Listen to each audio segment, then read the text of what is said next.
очень тяжело украинской пропаганде теперь будет сказать о том, что сюда пришли какие-то оккупанты. Что, ждали? Конечно, да, конечно. Видите, хорошо, И верили в это, без что вы боев особо. придете. Вот самое главное вот это. Все цело.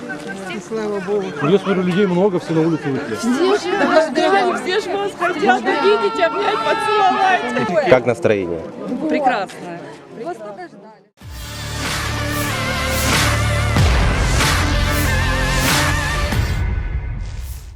Pasukan Republik Rakyat Luhansk atau LPR yang merupakan sayap kanan Rusia membebaskan wilayah Svetlodars. Dalam video yang beredar di Telegram Rabu 25 Mei 2022, bendera merah dikibarkan di kota tersebut sebagai tanda kemenangan Rusia. Warga setempat pun menyambut kabar baik itu. Mereka kegirangan dan merasa bebas setelah peperangan yang terjadi. Bahkan, merasa terbebas dari sasaran militan Azov ataupun nasionalis Ukraina. Untuk diketahui, Svetlodars adalah kota penting distrik di wilayah Bakhmut Oblast Donetsk, Ukraina. Populasi kota ini adalah 11.281. Ini adalah kota industri dibangun sebagai rumah untuk pembangkit listrik tenaga panas Fulerhirska.